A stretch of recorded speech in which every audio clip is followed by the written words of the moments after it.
নমস্কাৰ। এই মুহূৰ্তত আপোনালোকক দিবলৈ লৈছে গুৰুত্বপূৰ্ণ খবৰ। কিয়নো আজি 10 তাৰিখ। আপোনালোকে নিশ্চয় সকলোৱে জানে যে যিসকলে আগৰ পৰাই লাভ কৰি আছে এই টকা, তেওঁলোকে কিন্তু নিশ্চয় জানে আজি 10 তাৰিখ। তেওঁলোকে কিন্তু জানে যে আজি আমাৰ একাউণ্টত টকা সোমাই দিব। আজি কিন্তু অসমৰ বহুতো দৰিদ্ৰ মানুহৰ বেংক একাউণ্টত কিন্তু টকা সোমাই দিয়া হৈছে। তো কোনসকল এই দৰিদ্ৰ মানুহৰ বেংক একাউণ্টত টকা সোমাই দিয়া হৈছে, তো যদি আপোনালোকে জানিব ইচ্ছা আছে তেনেহ'লে ভিডিঅ'টো এটা লাইক কৰি ভিডিঅ'টো সকলোৰে মাজত শ্বেয়াৰ কৰি দিয়ক।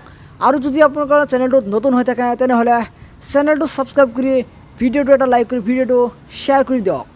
তো অসমৰ কিন্তু আজি কিন্তু বহুতো কেইটামান আঁচনি টকা দিয়া হ'ব। আজি এই 10 তাৰিখে কিন্তু সেই আঁচনি কিন্তু টকা দিয়া হয়। তো আপোনাৰ এই আঁচনিত নাম অন্তৰ্ভুক্ত হৈ আছেনে নাই, তো তেন্তে যদি আপোনালোকে জানিব বিচাৰে তেন্তে কিন্তু আপোনাৰ ভিডিঅ'টো ফাৰ্ষ্টৰ পৰা লাষ্টলৈ চাই থাকিব লাগিব।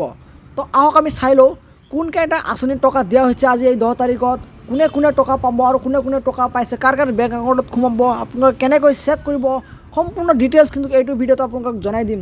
সেয়েহে আপোনালোকে ভিডিঅ' স্কিপ নকৰি ষ্টেপ বাই ষ্টেপ চাই থাকক।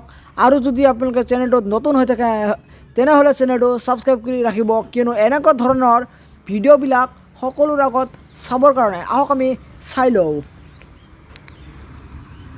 ইয়াত চাবলৈ পাইছে যে আপোনালোকে পে'মেণ্ট ৰিলিজ অন 10 জুলাই 2024। ইয়াত কিন্তু আপোনালোকে চাবলৈ পাইছে যে 10 মে তাৰিখে অসমৰ সাধাৰণ মানুহৰ কাৰণে আহি গ'ল ভাল খবৰ। অসম চৰকাৰে ডাঙৰ ঘোষণা আহিল 10 তাৰিখ। অসমৰ দৰিদ্ৰ সীমাৰেখাৰ তলত বসবাস কৰা মানুহৰ বেংক একাউণ্টত চৰকাৰে সোমাই দিব চৰকাৰী ধন। অসম চৰকাৰে 500 টকাৰ পৰা আৰম্ভ কৰি 1250 টকালৈকে অসমৰ সাধাৰণ দৰিদ্ৰ মানুহৰ বেংক একাউণ্টত সোমাই দিব টকা। অসম চৰকাৰে শেহতীয়াভাৱে ঘোষণা কৰা অনুযায়ী অসমত আগৰ পৰা চলি থকা কেইখনমান আঁচনি টকা অহা 10 তাৰিখে হিতাধিকাৰীৰ বেংক একাউণ্টত সোমাই দিয়া হ'ব। এইকেইখন আঁচনিত যিবোৰ মানুহৰ নাম অন্তৰ্ভুক্ত হৈ আছে সেইবোৰ মানুহে পাব চৰকাৰী ধন। আঁচনিকেইখন হ'ল যে যিসকল মানুহৰ এইকেইখন আঁচনিত যদি আপোনাৰ নাম অন্তৰ্ভুক্ত হৈ আছে, অৰ্থাৎ আগৰ পৰাই টকা লাভ কৰি আছে, সেইসকল মানুহে কিন্তু লাভ কৰিব আজি এই আঁচনিসমূহৰ ধন। তো এই আঁচনিসমূহৰ ধন আপোনালোকক কেনেকৈ লাভ কৰিব কিন্তু আপোনালোকে নিশ্চয় জানিছে। তো আপোনালোকে কেনেকৈ চেক কৰিব এই আঁচনিসমূহৰ ধন আপোনালোকৰ একাউণ্টত সোমাইছে নে নাই, তো এইটো ভিডিঅ' কিন্তু ডেছক্ৰিপশ্যনত লিংক দিয়া আছে। তো এইটো ভিডিঅ' চেক কৰি আপোনালোকে চাব পাৰিব আপোনালোকৰ বেংক একাউণ্টত টকা সোমাইছে নে নাই।